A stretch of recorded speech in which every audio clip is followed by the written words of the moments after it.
All right, y'all, how's it going today? So in this video, I want to go over China and any stock related to China. Mostly the Hang Seng Index, because that's, when the Hang Seng's doing good, the rest of the China names are doing good, right? Doing well. And, one thing I want to point out here is, so we'll go over the Hang Seng first. Right, so, basically this thing has been in a downtrend majorly since January of 2023. And it has not even it has not made a new all-time high since January of 2018. So that's a long time ago. And I'm seeing a lot of things right now that is indicating a change in pattern, right? A lot of people have been burnt. It seems counterintuitive because a lot of people have been burnt on China and names like Baba over the last few years, myself included, right? But this, to me, objectively, is a legitimate potential bottoming pattern. And I think we can actually, start to move up from here. Here's another thing I want to point out, too. Look at this, 5 red yearly candles in a row. Every single one of these candles is a year. So 2020, red. 2021, close the year red. 2022, close the year red. Last year, close the year red. This year, starting to look red, but huge wicking candle out of here. I mean, this is setting up to be a nice hammer candle here. The open on the year is 17,136. If we get back above 17,000 or 17,136 specifically, that's a really good sign to me. And that would, to me, almost confirm that, we saw a bottom there in that 14.7K area. But, here's what I want to point out here, right? You're making a series of lower highs. Here's a high, here's a lower high, here's a lower high, here's some lower highs, here's another lower high, right? Here's another lower high, right? Lower lows, lower lows, lower lows, right? Okay, and then here's this last major low that we just made right here. It's 14,796, okay? And then we made a high, and then a low, and then we made a high above this high, and then we made a higher low, and then now again we made another higher high. So we've made 3 higher highs and 2 higher lows, okay? So that's a good sign. Let me pull up my drawings here, right? So, and the other thing is we broke this trend line here, right? So now, we do have a breakout here, clearly.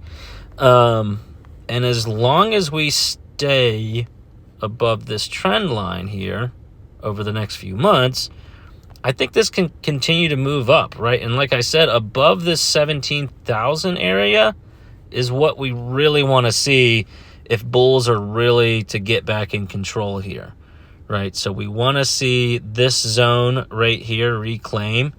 And then I think, China names can really, really start to move up, right? So let me bump over here to Thinkorswim. So you can see down here, MACD has a cross right here, and momentum is shifting positive, okay? DMI is showing momentum turning positive as well. Same thing with RSI, right? And the weekly chart is starting to curl up. Let's take a look at the daily. Same thing here. And you can see the higher highs and higher lows here recently on that. Let's take a look at some of the individual names. KWEB, okay. Same thing, but doesn't look as good. It has, made like a series of smaller higher highs and higher lows here. Ideally, I'd like to see this 26 to 27 range reclaim. And if we can get that to happen, I think we can get into this 30 zone right here, 30 to 32. Okay, I think that can happen before the year is over, which is a pretty good, 20% return, right? So I'm in shares of KWEB. I'm also in shares of FXI.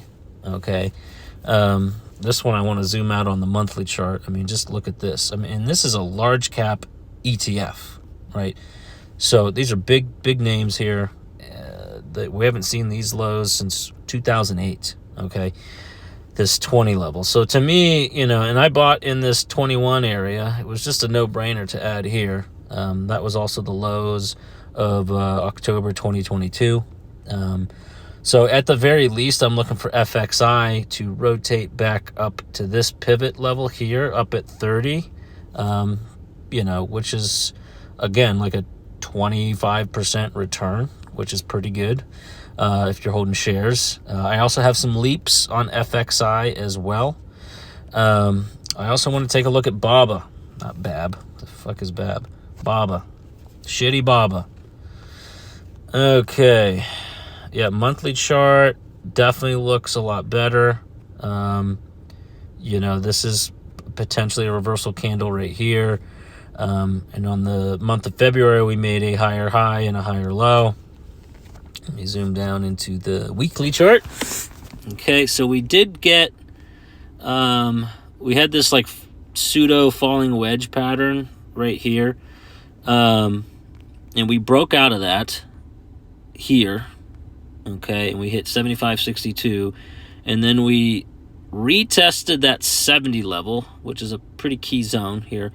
And then we moved back up to the upper 78 range. And then we fell back down and closed that week at 72. And then the next week, we had a nice little rally, popped up to 75 again and closed around 73.91. And then here again, closed even higher on the week, 75.96. So it was a pretty good close on the week, okay? And again, we made higher highs and higher lows here.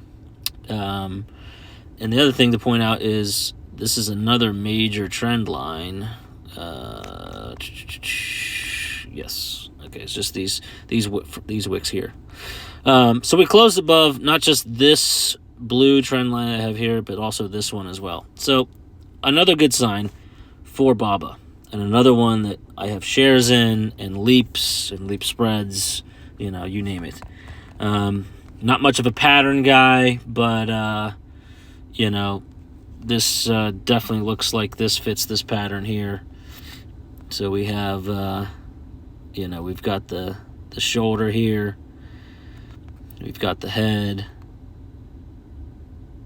We've got the right shoulder down here. Okay. So we've got a little inverse head and shoulders pattern here going on. So what we want to see, for a really explosive move up, ideally we want to break this 78 to 79 level. And if that happens, so the measured move on that, let me see.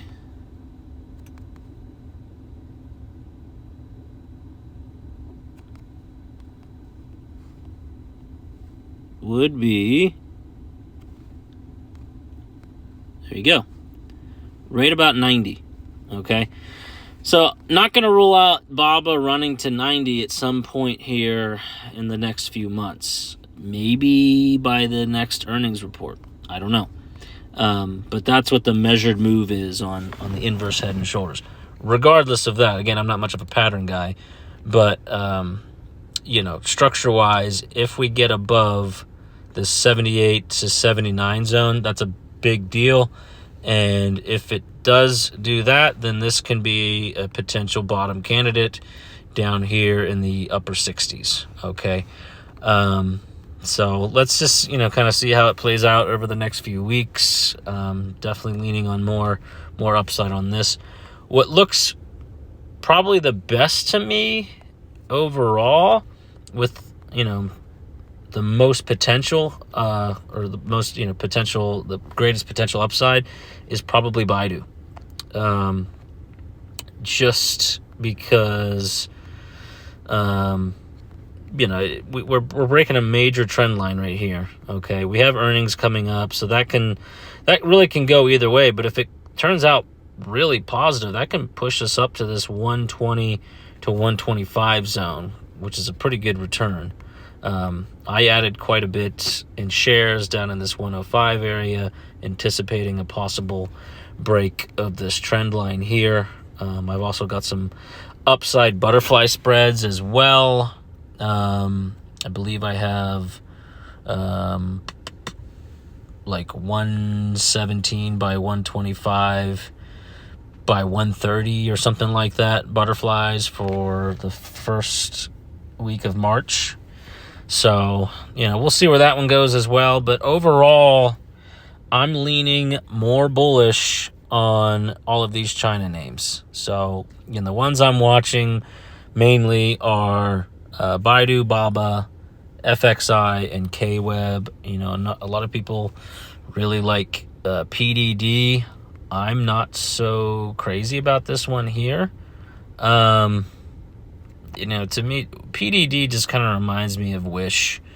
You know, everyone remembers Wish. It was just shitty China products, you know, that ultra cheap online that you could get. You know, obviously PDD chart looks way better than Wish ever did, and that's clear here by this big move up here from the 25 area to the 150 area, right? So it's a 6x move from the 2022 low, right? And it, you know, the October lows was a higher low from the March lows, right? So, I mean, PDD was very bullish throughout the last year or two. I'm just not leaning more bullish on this one anymore.